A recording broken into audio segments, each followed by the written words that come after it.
All right, how's it going, everybody? We are here on Wednesday of week 8. We're looking at our third video this week. We're going to cover sections 8.2 today. And this guy right here is going to, I think, be a pretty reasonable section here. The book formulates a pretty tough formula associated with this, or one that looks a bit difficult here, but I want us to realize that it's going to be not super difficult here, as long as we remember some of our previous concepts that we've seen. If you are comfortable with what happened when we talked cylindrical shells and arc length, then this should be sort of a piece of cake. We're just combining those two ideas. As with our arc length scenario, or I guess with all of the scenarios that we've looked at, the challenge here is not necessarily constructing the integral, although the form of the integral looks very difficult. It's really not if we use our word integrals to help guide us. But we're going to certainly be in a case where we will constantly have to kind of wonder, like, is this going to be integrable at the end? But that's more of a problem in general for integration, not with this particular strategy or setup right here. So I'm thinking hopefully you'll find this to be pretty palatable today. Um, a pretty reasonable construction of an integral to perform a pretty obvious job that we want to be able to do, find the surface area of any solid of revolution. So our diagram that's going to help us out today here is this guy. This is what I'm going to use to help us visualize what's going on. So importantly in this diagram, what you can picture for yourself is we can see that there's a red curve here. And we can imagine rotating this red curve around the x-axis. We've got our axis of rotation indicated here with this arrow. And what we would be forming is a general solid right here that has a surface, excuse me, a solid surface right here of which we could compute things like the volume or the surface area. What you can see in this picture is that the breakdown has already happened, the Riemann deconstruction into several sub-intervals. We can see that we're looking at this guy going from A to B. We have decomposed it into 5 sub-intervals. This is our Riemann concept right here. And what we're kind of picturing for ourselves is if we can just find the area of one of these bands associated with one subinterval, then we should be able to add together the surface area of all of the bands that we've deconstructed it into, and that will give us our overall surface area. So our Riemann idea here then says exactly kind of what I just said. Subdivide our curve, that's the red curve that you see up there, into n subintervals. We have 5 subintervals in this given diagram. We're going to decompose that curve into n straight line sections, exactly like we did in arc length. You should notice that underneath each of the, underneath the red curve, you can see these straight lines in black right here. These are exactly like what we talked about with arc length right there, that we can think of a curve as being lots of little straight line pieces all stuck together. So I'm thinking about not just subdividing our interval into 5 chunks, but also forming the straight line approximations of our curve, also associated with each of those 5 chunks right there. Then, if we can estimate the area of one band of this, which we'll think of as like a cylinder, then we can add up the area of each of these bands, and we'll have our total area, our total surface area of that object right there. Um, So yeah, I think we just want to kind of derive our formula here. I think the one thing that's a bit different here is that this is not quite actually a cylinder, but it turns out that we can use the idea of a cylinder in this case right here by thinking of um, the average radius associated with this band here. You should notice, for example, in this band, this radius of this circle that's right here is a bit smaller than the radius of the bottom circle right here. This is really like a slice out of a cone right here, since we're using straight line pieces. But if we think about what the average radius is going to be between the two, we have our small radius here and we have our larger radius right here, then we should agree that our average radius we could be picturing as more of like a horizontal line chunk right there. The average of the small radius and the large radius, if we use that as our radius, then we could kind of reimagine this as a piece of a cylinder as opposed to a piece of a cone right here by taking the average of the inner parts, the inner radius, and the wider radius at the bottom should give us an average radius that will represent this guy as a cylinder. So let's go ahead and derive this formula for surface area here. And I'm going to say, let word integrals be your guide. So so we want to subdivide into n bands, add up area of bands. So when I say add up, that means do an integral. That's my sum. So I'll call this surface area here. Our surface area should be adding up what area? The area of each of the bands. All right. So what is the area of one band?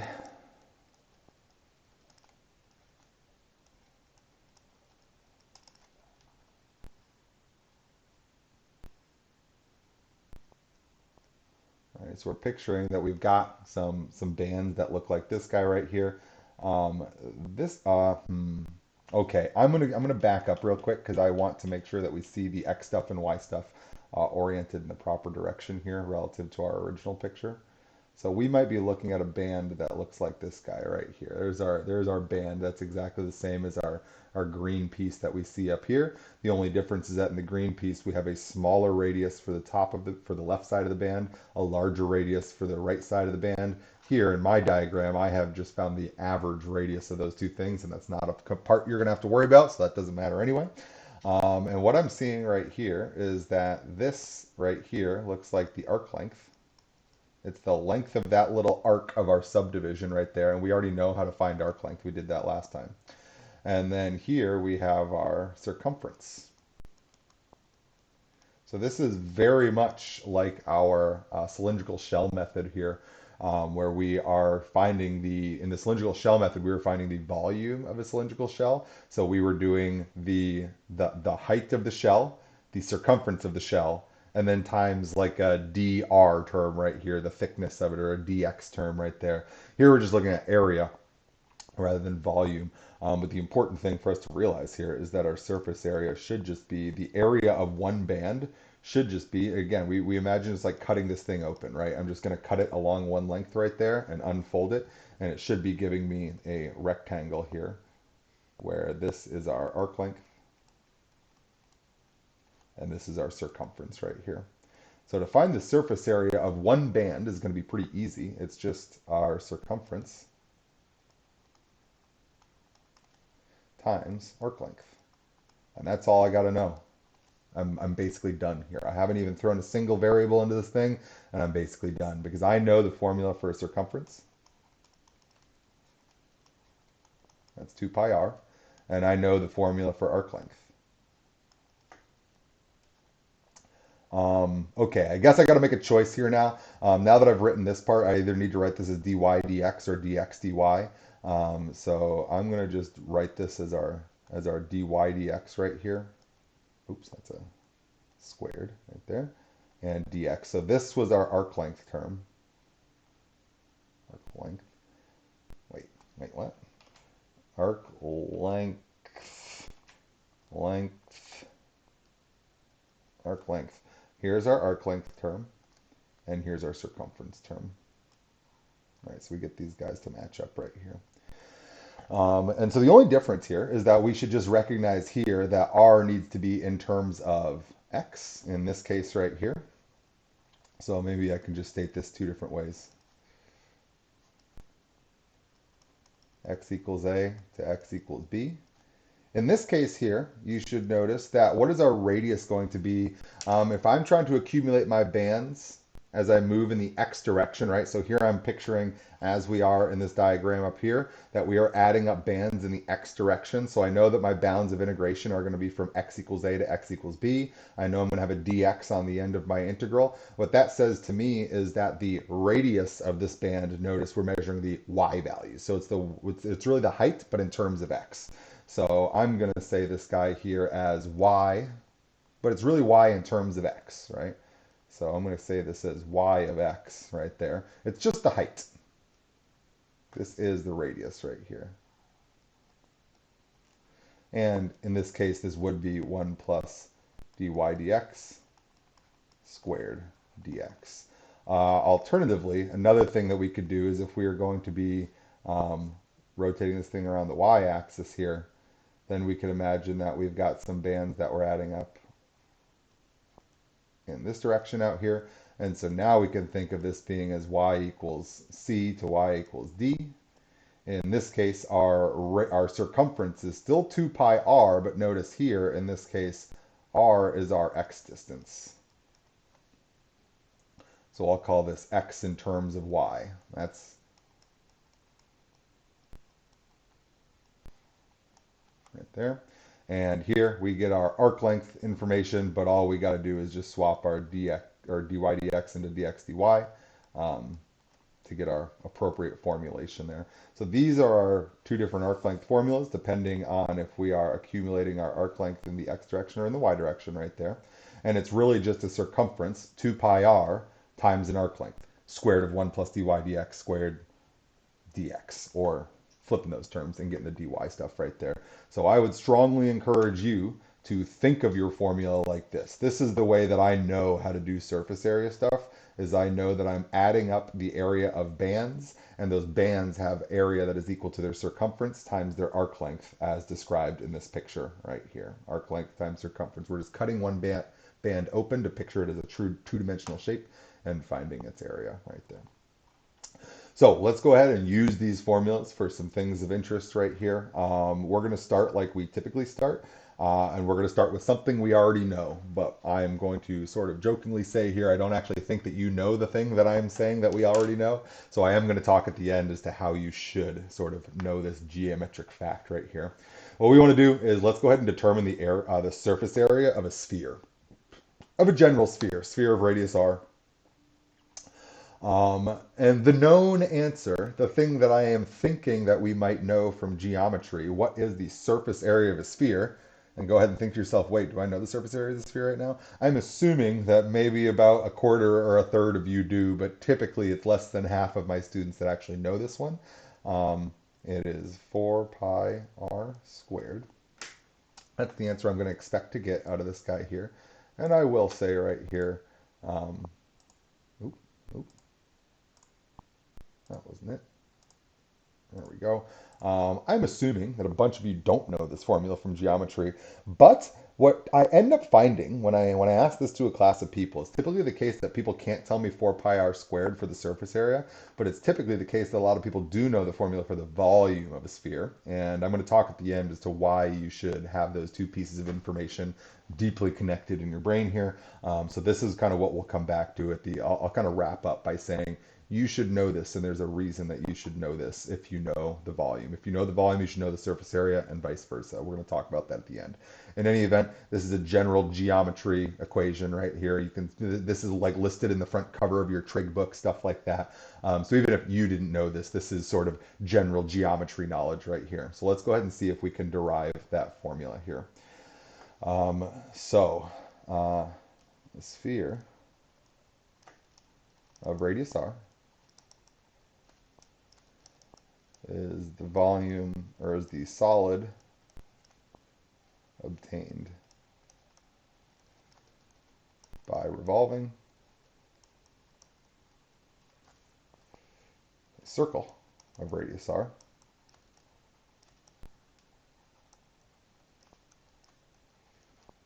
about the x or y axis. It doesn't even matter which one, right?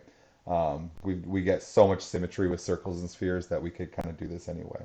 So the way that I'm picturing this here is that we want to take this equation right here, and we will form our sphere. And I'm going to rotate this guy around the x-axis right there, and that's what's going to get us our sphere. And we want to know the surface area of this guy. So what it seems like we need to do is we need to get an equation for the general equation of a circle right here. And we'll come back to use those pieces in our equation here. So I'm thinking to myself, this should be our x squared plus y squared equals r squared.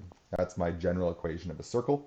And so I should be building my surface area equation here. I think that I'm going to divide this thing up into bands that look like this. So I'm going to add up my stuff in the dx direction. I'm going to accumulate my bands as I move from left to right.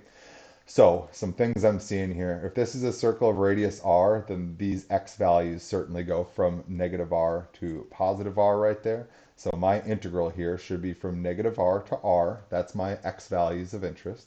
I know that I need a 2 pi Uh, and I'm just going to leave this as r for right now. But I do need to decide what I want my radius to actually be measured as here. What's the radius of one of my bands?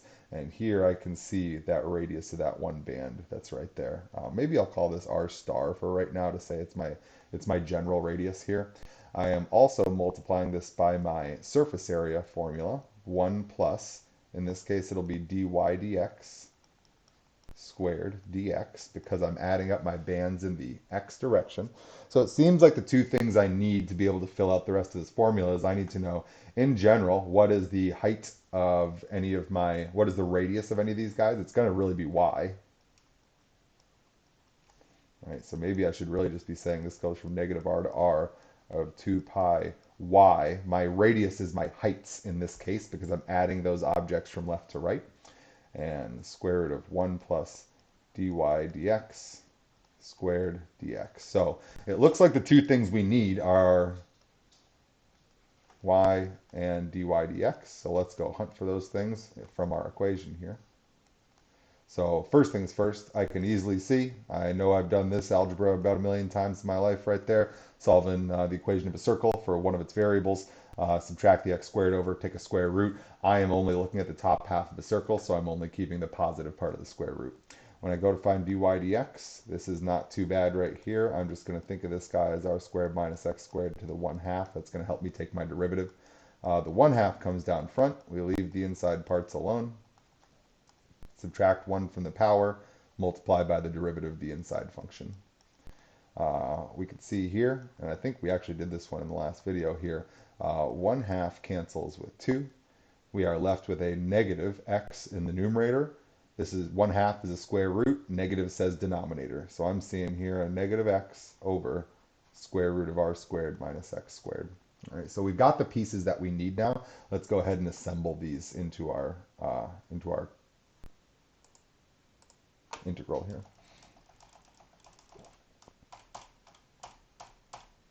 Holy cow, page is going forever when you're zoomed in.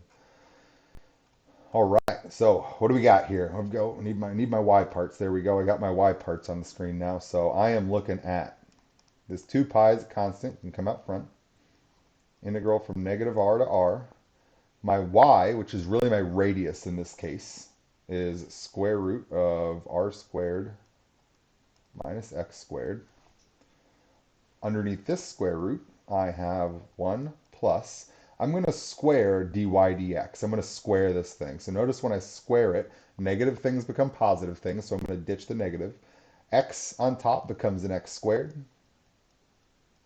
On bottom, we're squaring a square root, so we're just going to get r squared minus x squared. Sticking my dx on the end right here. So in one sense, we've done what I honestly kind of think is the one of the two major chunks of this. We have built the integral in terms of only the variables or parameters of interest. In this case, r is one of our unknown parameters right here, general term r. Whether we can integrate this or not is to be determined. So let's go ahead and play around with this. One thing that I know is I can multiply any two terms that are square root terms together, right? I know that square root of a times the square root of b is the square root of a times b. So I can take advantage of that here. Alternatively, I think that it's pretty common for people to work to get common denominators right here first and then play around with some other terms. I don't think it's going to matter too much right here. I don't know. Let's go the common denominator route right here, but recognize that you could certainly just directly multiply this expression times this expression right now if you wanted to. A couple different algebra routes we could take on this guy. So I'm going to leave this as r squared minus x squared. And in here, I am now seeing a r squared minus x squared over r squared minus x squared plus x squared over r squared minus x squared. And what I'm seeing here happening is negative x squared, positive x squared are going to cancel, leaving us just with an r squared in the numerator.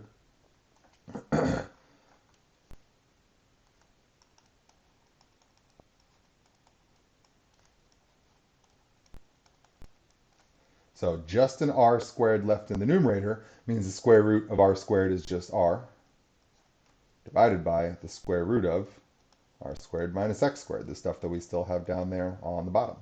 And so it looks like this term and this term are just going to cancel with each other.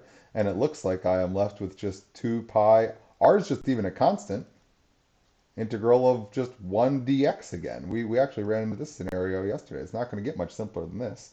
So this is going to be 2 pi r times x, where x is evaluated from negative r to positive r. That's going to give me 2 pi r minus negative r, which is 2 pi r. And that's going to give me 2 pi r times 2r, which is 4 pi r squared, just like we knew it was going to be right there.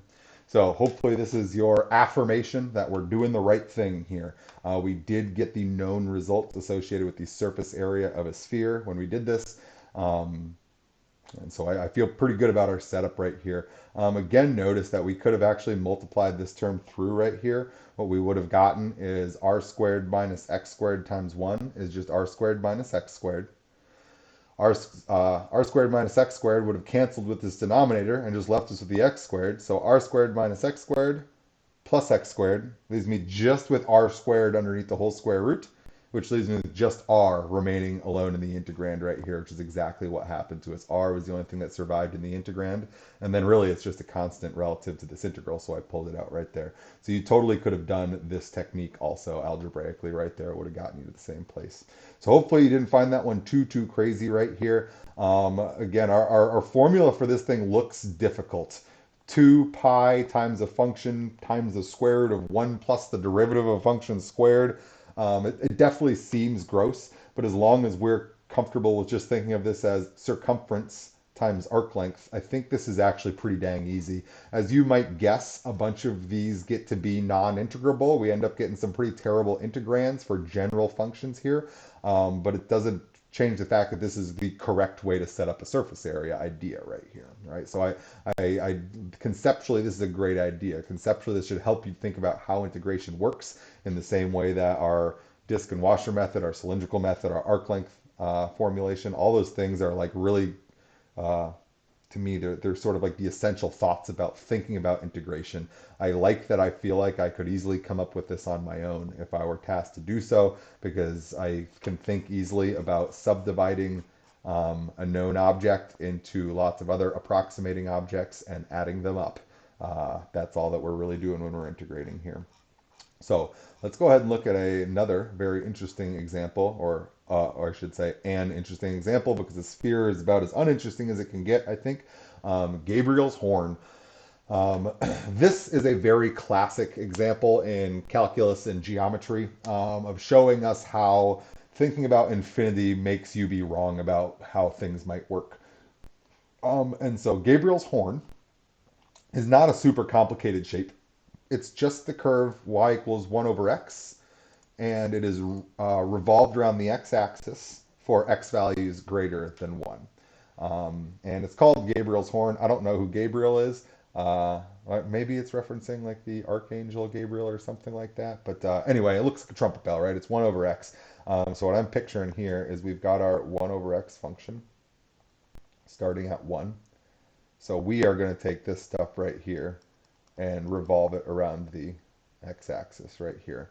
And what we are interested in knowing about is both the volume and the surface area of Gabriel's horn. We just want to make some kind of observations about these guys. So we found volumes in the past. This should not be too difficult as far as finding a volume goes. Surface area will be a little bit more work. And we're gonna get to some interesting results associated with these two right here. So this is like a pretty cool problem to make you say like, whoa, how the heck did that work? So again, we're gonna get this kind of like horn-shaped thing right here, where this is gonna do this and this is gonna do this right here, right? And that's the shape. This is Gabriel's horn here, where we've got the x-axis is kind of going through the middle of it right there. All right, so let's go ahead and find a volume and then find a surface area and see what we end up with right here. So let's go ahead and find the volume of this guy first. And so here's the thing I'm noticing. This is a volume of solid that has been revolved around the x-axis. And the thing that I'm noticing is that this actually touches the x-axis. This is a great indicator to me that it's going to be very easy to use our disk and washer method right here, because in our disk washer method, our capital R, our faraway radius, is just the height of the curve. It's just going to be 1 over x. And in this case, our inner radius is 0, because this thing literally comes down and touches the axis of revolution right here. So picturing our this is disks and not washers. Um, and disks are even easier than washers, right? So what I'm thinking is this. We're starting this guy at x equals 1, and very importantly, relative to this chapter, is we're tending off towards infinity for this guy. So I need to add up one infinitely thin disk for all the disks from 1 to infinity. So my representative Riemann disk is going to be this guy right there. So what I'm picturing for myself here is we should be looking at the integral from 1 to infinity, because we're going to add things up in the x direction. We should be looking at our pi times r squared minus pi times r squared, where we've got our inner and our outer radii here. In our case here, we have got 1 to infinity, we've got pi. Our outer radius here is really going to be the height of our curve. That's going to be our 1 over x. Let me just say here, r equals y, little r equals 0. So in this case here, I guess I'm just going to put that as y so we can kind of keep track of our stuff here. Um, but I know that I need y in terms of x, because I need to be able to actually integrate this thing in terms of x, because I've decided I'm adding up my disks from left to right. Remember that this is a really easy curve. This is just y equals 1 over x right there. So that's all I got to slot in right there, and we're cruising with our integration. So what do we get? Well, this pi can come out front. There it is right there. That's all just 0, so I don't care about that. All I have left over is just 1 over x squared dx. That's all we're getting right here. It's pretty nice and easy integral. I think that it's going to be smarter for me to rephrase this as x to the negative 2, so I can think about integration here. And when I do this, I'm going to add 1 to the power to get negative 1. That is going to drop down a negative 1 for me. Ooh, and let me do this also to be appropriate with my notation here. We should be getting negative 1 over x evaluated from x equals 1 to x equals b, where b is tending off towards infinity here. All right, so just being a little proper with my limits and my infinities here. When I evaluate this now, what am I getting? I'm getting negative pi's floating out front. I should be getting a negative, okay, limit as b goes to infinity of negative 1 over b minus negative 1 over 1. Did I use enough negatives in there? And what I can see here is as b goes off to infinity, this term just goes to 0. Minus a negative is going to be a positive, and so it looks like I'm just getting here. Why do I have a...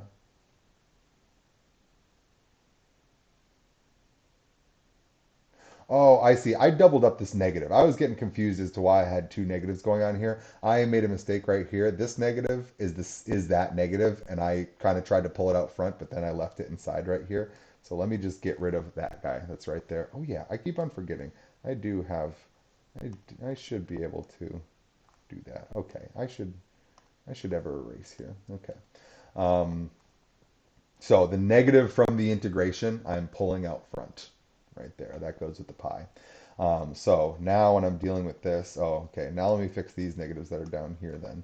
That negative shouldn't be there, and that negative shouldn't be there. And now we're all good to go. So now what I'm seeing is I'm getting negative pi, and this is really now just 0 minus 1, and that's going to give me a total volume of pi.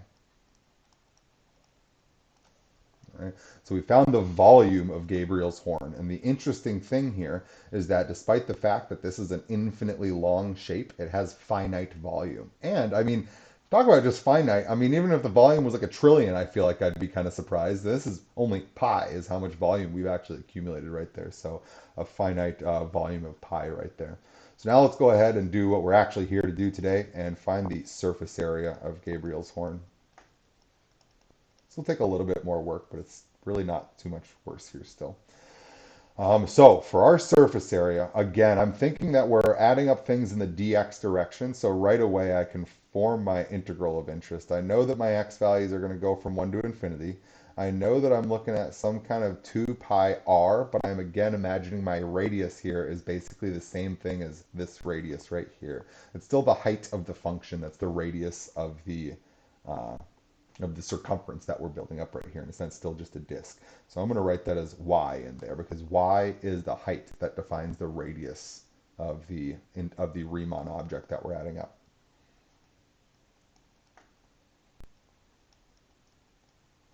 So I know that this is the structure of my answer. I just need to fill in my parts and do the math here, right? So what we need is we need to know what y is and we need to know what dy dx is. So let's kind of do those real quick here. Y is 1 over x, and so therefore we should have that dy dx. So this is really x to the negative 1, right? And so we think of this then as the negative comes down in front and we drop 1 from the power, so x to the negative 2, or also known as negative 1 over x squared. There's our derivative of 1 over x. So I think now we can do our surface area computation here from 1 to infinity. I've got 2 times pi times 1 over x. I want this in terms of x, I know. I want to convert that y into x. I know that because I've got a dx integral here. But the height is the y value, right, which we compute as 1 over x. Inside the square root here, I've got a 1 plus. Notice we're squaring this guy. Again, negative gets squared to be positive. This should be a 1 over x to the 4th dx. So, can we integrate this? That's always the big question, right? Are we actually going to be able to handle doing this? It is not directly clear, so let's do some algebraic simplification, see what we can do.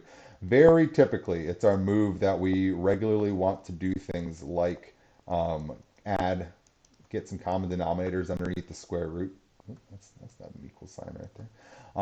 And so I'm going to leave this as 1 over x for right now. I don't know what I want to do with this yet. One of my instincts when I first did this problem was to rewrite this 1 over x as the square root of 1 over x squared, because then I could maybe mash it into the other square root. It turned out I didn't decide I wanted to do that algebraically, but that's like an option that you might want to consider out there, right? Just recognizing that like 1 over x is the square root of 1 over x squared. Sometimes it's helpful to rewrite things as the square root of something else if it needs to multiply some other square root, because then you could do square root multiplication operations together. I didn't choose to go this route algebraically with it though. Instead, I'm going to look at x to the 4th over x to the 4th plus 1 over x to the 4th. And it looks like what that's going to give me is... So the reason why getting a common denominator is good is because then if the common denominator is a perfect square, you can actually evaluate at least 1/2 of the fraction. So it looks like what I'm getting is x to the 4th plus 1 over x to the 4th. And the good news for me, there's going to be some good news and there's going to be some bad news here. But the good news for me is I can do the denominator, right? It was just an x to the 4th down there on the denominator. So let's kind of grab this guy here. And let's just conclude what we said here. Volume equals pi. Surface area equals 2 pi integral from 1 to infinity 1 over x. And it looks like where we're going with this guy now is I've got a square root of x to the 4th plus 1 over x squared dx. So I can clean this up just a little further, and it's going to kind of help me see something I kind of want to see.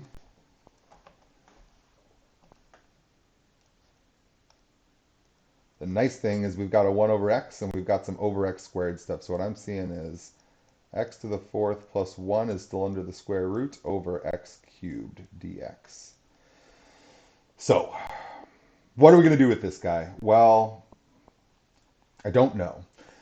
I feel like the reason that I'm stuck here is this. One, I want to think, and I mean, I'm going to just going down the list of my integration techniques. Can I directly integrate this? It doesn't look like I know what to do with that. Can I do a u sub here? It looks like u sub is almost plausible because I see x to the 4th stuff, I see x to the 3rd stuff, but realize this is really more like an x to the negative 3 being multiplied by that square root of x to the 4th plus 1.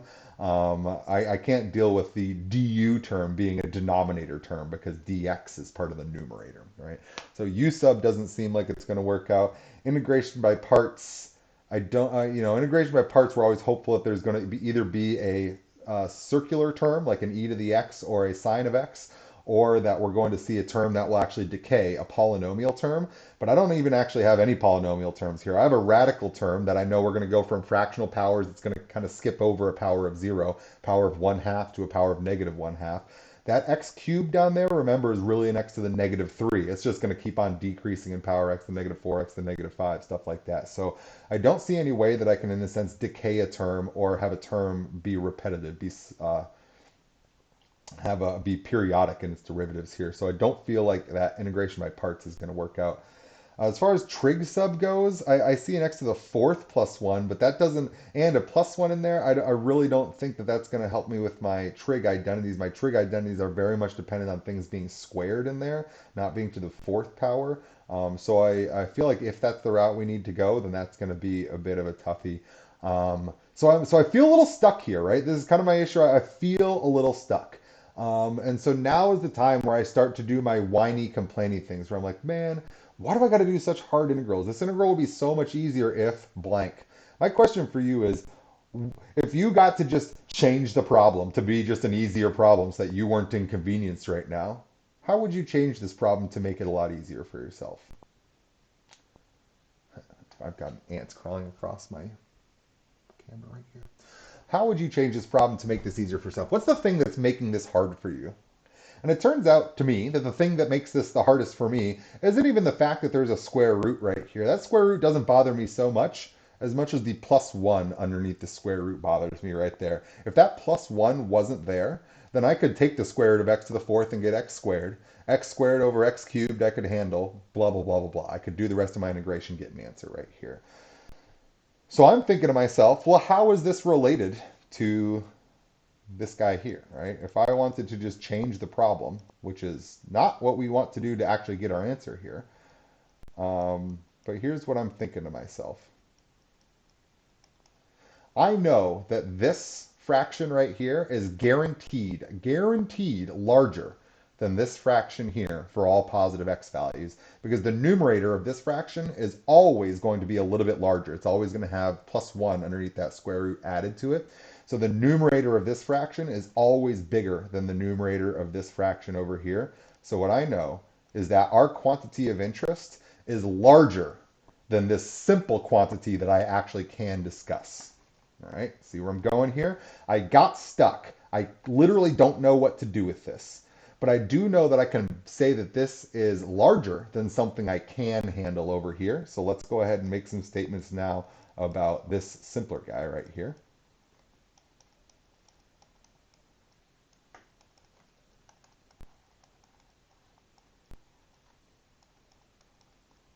Now, if you remember what happened on Monday on our first video this week, then you should remember exactly what this is equal to here.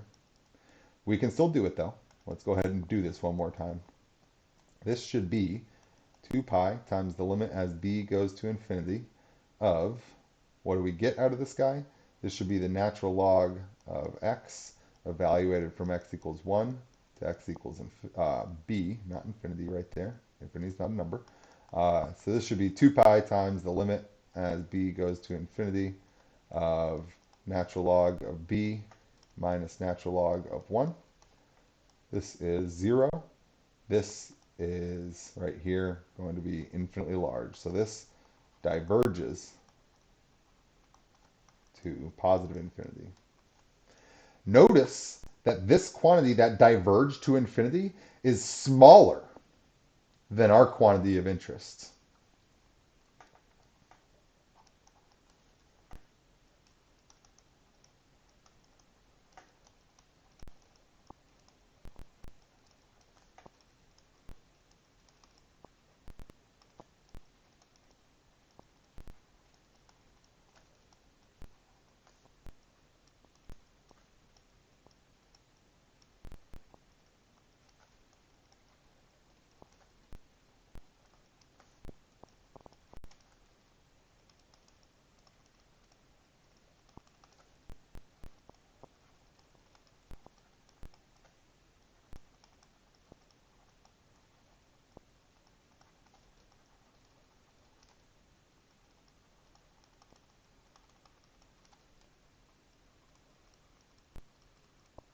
So what we've just shown here is that even though we aren't capable of computing the integral that's associated with the surface area of Gabriel's horn, we can pretty easily compare it to a simpler integral that we can handle.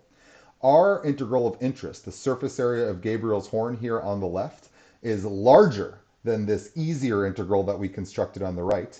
The integral that we constructed on the right, we know diverges to positive infinity. This is our p, this is 1 over x to the p, where p is equal to 1.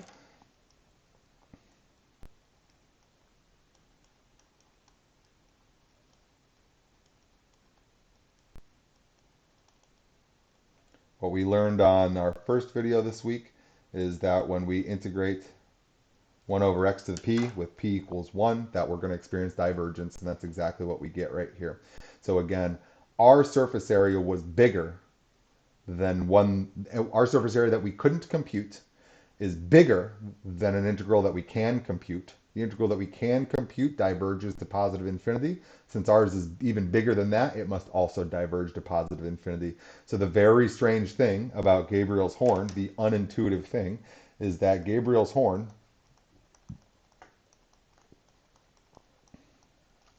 has finite volume,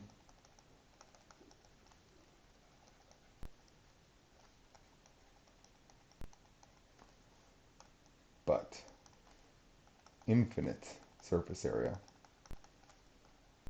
And that's weird. That's a weird thing to think about. Um, that literally you could just fill it up with water, no problem, but that you could literally never paint it. Not all the paint in the world couldn't possibly cover this thing, but you can easily just pour 1 cup of water in it, no problem, and it would be full. That's very, very, very strange.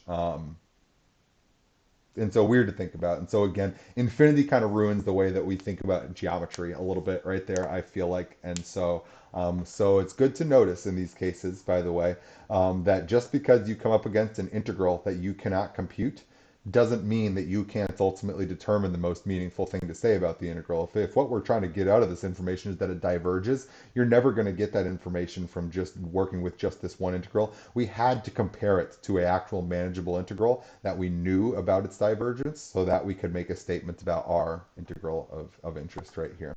Let me just maybe make this arrow that goes down here. This comparison test idea is really almost sort of like one of your techniques of integration. I mean, it might be the case that it's actually telling you that the integral diverges, which is exactly what you want to know.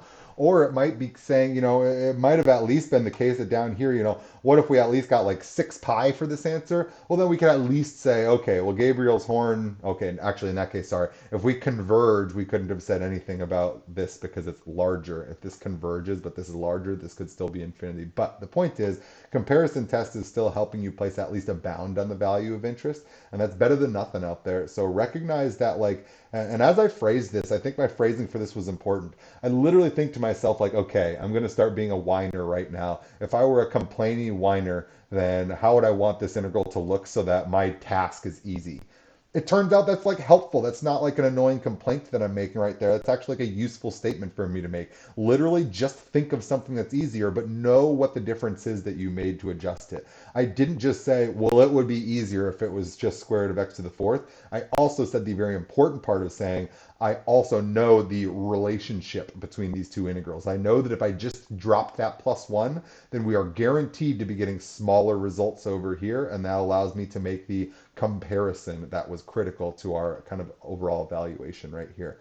So realize that your whiny complaints of wanting things to be easier are pretty valid. They help us make good comparisons by looking at computable integrals and using the actual ones that we can handle to help us get information about the ones that we can't handle right here. So Gabriel's horn, super cool problem, not too terribly difficult. Finding the volume was pretty easy. I'm assuming a bunch of us have kind of forgotten about some of these things right here. And now we remember a little bit of our disk washer method, stuff like that. Finding the surface area was also really not too hard. Again, you've got some algebra games to play in here because you've always got to manage a square root for all of our arc length and all of our surface area stuff.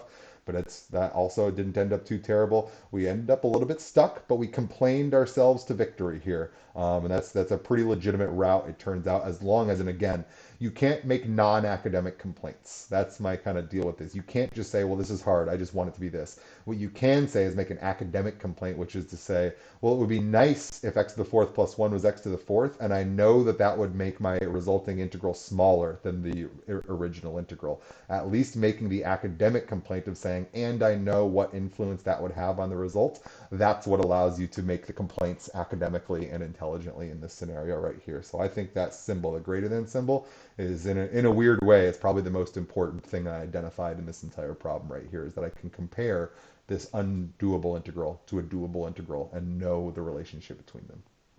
Okay, there's my Gabriel's horn problem here. Weird. Finite volume, infinite surface area. Very strange geometric properties of this guy. So what I want to do here to wrap up the end of the day is to say to you, why should you know about the surface area and the volume of a sphere? This is something that I think that some of you guys have seen if you've taken a class with me, a calculus class, then I've probably like shown you this like little like funky little maneuver. But I think I've even actually, I don't know if I brought this up this semester, like at the very beginning of the semester or something like that. But I think maybe now is a nice time to like kind of revisit in a sense right now. And also because I'm assuming that a bunch of you are getting ready to register for classes, and I would like to strongly encourage all of you to be taking Calculus 3 with Steve Jackson next semester. He does a super good job with that class, a really visual job, and I want to give you some visuals that you should be using to kind of help intuit your way into the topics in that course. So let's talk a little bit of geometry topics right here, and this will be my wrap up for the day. Still under an hour. Great job, Tony. Okay, so I'm going to make a list over here of some objects, and we're going to talk about what features we know of those objects. And so first things first, let's talk about the easiest object that there is to talk about out there. Let's talk about a circle. All right, so a circle we know is generally defined just by its radius r right there. All we need to know is the radius r and we can talk about a circle. I know that the area of a circle is pi r squared. That's talking about what is contained. That's the inside parts. The area is the inside parts. I'm noticing that if I take a derivative, that I am going to get that dA dr is 2 pi r. And what do you know? That's actually the circumference. Oops, circumference. And that's kind of interesting right there. It's interesting that we took the derivative of area and we got the circumference right there. But you shouldn't necessarily just go believing things like that because the circle is just too nice, right? Circles and spheres, things work out just really, really, really nicely because there's so many symmetries out there. So it's maybe not good that we just generally believe this, right?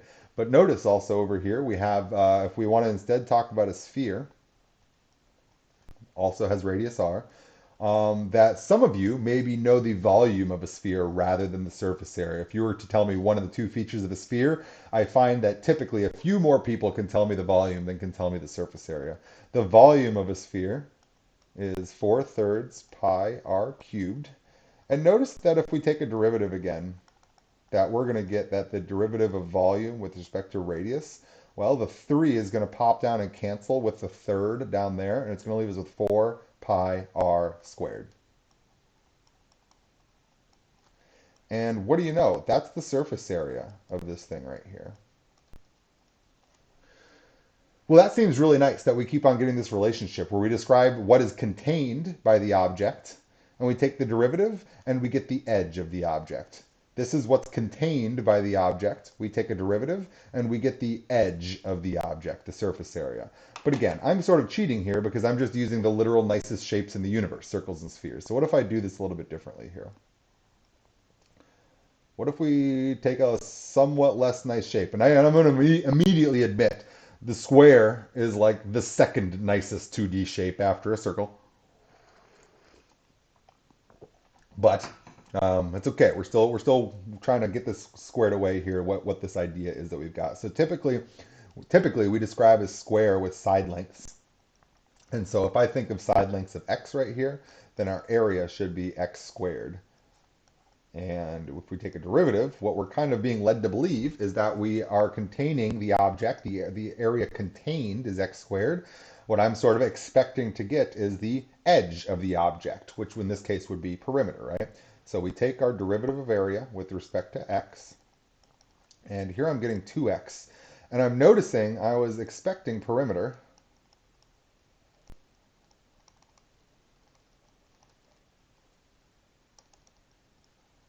But the perimeter of this thing is 4x.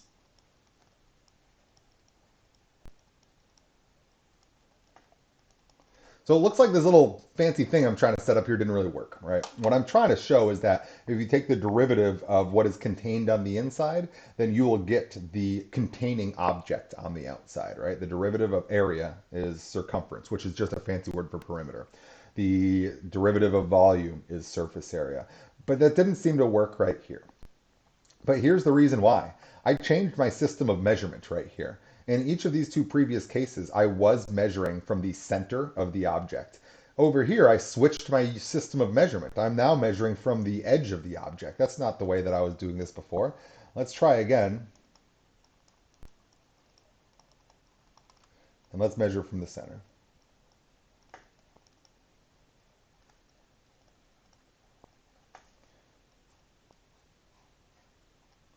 So what I really mean by this is let's give ourselves some measurement x like that on the inside, right? Let's actually measure the distance inside here. Notice that what that means then is that my outside edge is actually going to be 2x. And so if I go to look for my area here, it's going to be 2x times 2x, and that's going to give me 4x squared. Now I go ahead and I take my derivative, and dA dx is going to give me 8x. That's perimeter. That's very cool. It did work like we hoped it would right here. So I'm noticing that as long as we define our shapes as measurements from the center of the shape, then the area formulation, with the measurement being described as from the center to the edge, should always have a derivative that's going to give us the outside of that object. But now you should again say, like, okay, pretty cool, pretty cool. This is a cool trick. But again, circles, spheres, squares. Could I pick nicer shapes? The answer is no. Those are the nicest shapes. Let's see if this is going to work with maybe something that's a little bit different right here. When I say let's see if this is going to work, what we're going to realize is that we're going to run into a little issue that's going to be solved by Calc 3. If I choose a rectangle here, I know I've learned my lesson. I want to measure this thing from the middle. So I think that a smart way to measure this guy here is to say that this distance here is x and that this distance here is y, right? It's our height and our width for those parts right here. So what that's going to give me here is I know that this width should be 2x. I know that this height over here should be 2y. And so notice that I do know what the area is, and I do know what the surface area is. But the weird thing here is that our area here should be 4xy. Notice here that our area is a function of two variables, meaning you don't know how to take the derivative of this thing.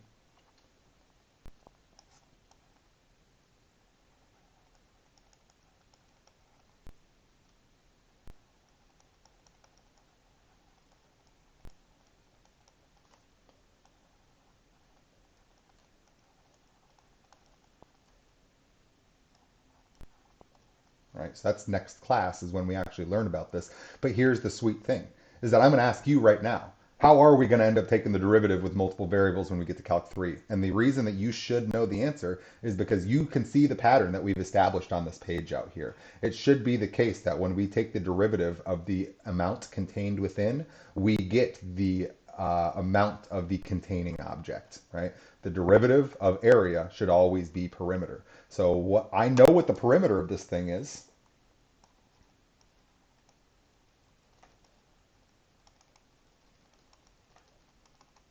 The perimeter of this guy should be 4x plus 4y. And so maybe you can now see how must this derivative work. I'm filling in a Calc 3 gap for us right now of saying, how is it going to work when we take derivatives of functions that have more than one variable in them, a three variable function? X and y go in, a comes out. It says three variables instead of the two that you're used to. And hopefully you can kind of see that we're expecting that there is going to be some form of, right, a equals 4xy, and that we want to get to some statement like the derivative of a with respect to, gosh, I don't even know how to phrase that right there. What we're going to end up doing in 50C is we're going to call this thing the gradient of A, and it is going to be the sum of the partial derivatives here. So we're going to get the derivative of A with respect to X plus the derivative of A with respect to Y. And I will tell you right now, I'm shorting on a bunch of details and a little bit of notation and some extra parts that are out there, but you should see that if we take the derivative of A with respect to X, holding Y as a constant, then all we get is 4Y. If we take the derivative of A with respect to Y, treating X as a constant, all we're left with is 4X right there. And that actually does give us those terms right there. So this is us kind of like figuring out how our derivatives are gonna have to work when we get to Calc 3, because I have this idea that says to me geometrically, if you have information about what is contained on the inside, the derivative will tell you about what the skin looks like. You should also notice that when we integrate, integrals take in information of lower bound, upper bound, bounding curve, bounding axis. Integrals take in information about the skin of a shape. And what do they tell you? They tell you about the area contained within, right? So this is this really great idea that integrals will tell you what's inside of something, given the edge. Derivatives will tell you about the edge of something given the inside information. This is our geometric idea of the inverse of derivatives and integrals. All right. So again, derivatives are clearly taking in the what is contained, the entirety of the object, and the derivative will tell you about what the edge of that object looks like. But you can hopefully equally easily imagine that we could integrate going back the other direction. If you ever know about what the edge of an object is like, its perimeter, then that means that you should be able to tell me about what is contained within that object by the act of integration, going back the other direction on this page right here. So I really do like this idea right here because one, it helps kind of drive home this relationship between derivatives and integrals geometrically, that they are taking outside information and pushing it in, or taking inside information and pushing it out. And this helps us develop intuition about things that we're going to see later about more complicated topics. Since I know that the derivative of area should be giving me perimeter, when I now enter into multivariable situations, I can use my intuition about how perimeter and area are related to help understand what must be the derivative rules that we're going to develop in multivariable calculus and Math 50C. So again, 50C and differential equations 55, both offered next semester, are both just super cool classes that are, if you've found satisfaction in our relationships between derivatives and integrals, and especially thinking spatially, geometrically, then you will, a lot of our spatial and geometric stuff is very much focused on 50C, Calc 3. A lot more of our integration techniques are very widely used. Man, every single integration technique we come up with in this class is used in the first like 3 or 4 weeks of differential equations. It all crops up as being things that we've got to know to solve some differential equations for applications in biology and physics and stuff like that. So both excellent classes with a bunch of good topics. And here's kind of some, I think this is a bit more of a Calc 3 emphasizer right here, but cool stuff nonetheless out there. So this is cool to think about. So some other things that you might want to do for yourself right now. Here's your little, like, if this was cool to you, little assignment is draw this as a diagonal right here instead. Should this work all the time right here, that we can just kind of place this kind of centered anywhere and still figure this out? What happens if instead you made your measurement from the center of the square to the diagonal edge? Is this relationship still going to work out? Stuff like that. I think that this is a really cool idea right here to help us, again, kind of see some how calculus relates to geometry. And again, these ideas out here of this stuff will be very, very helpful for you in thinking about how things work, especially if you're taking 50C next semester, which I would highly recommend. So that wraps it up for us here today for our topic of section 8.2, area of a surface of revolution. We did a basic one of a sphere, and we got a known answer. We looked at Gabriel's horn, which has this very strange property of finite volume but infinite surface area. We used the comparison tests that we found in the previous section here, which turns out to be super important and used very widely. Lots of different comparison tests, lots of uses for them. This is a great application of the comparison test right here. So yeah, so that wraps it up for this week right here. We're going to pick up on Monday with section 8.3 and keep on cruising through our chapter 8 topics. 8.3, wait, are we doing 8.3? 8.3, we've got our applications to physics here, but I was wondering, I'm looking at my schedule real quick right here. Yeah, so it looks like my plan for next week is to do 8.3 and 8.5. We're skipping one of the application sections, but that's because I basically think that probability is probably one of our most important applications that we'll look at here. Um, you guys should be good at probability since you're good at math. Knowing statistics really matters. So that's a really important one out there. So 8.3 and 8.5, only doing two sections next week, and that'll wrap up our chapter 8. Also, remember we skipped chapter 9 in this class because that's differential equations. You're going to take a whole class on that next semester. And then we'll pick up with chapter 10 after we finish up chapter 8 out there. So I will see you guys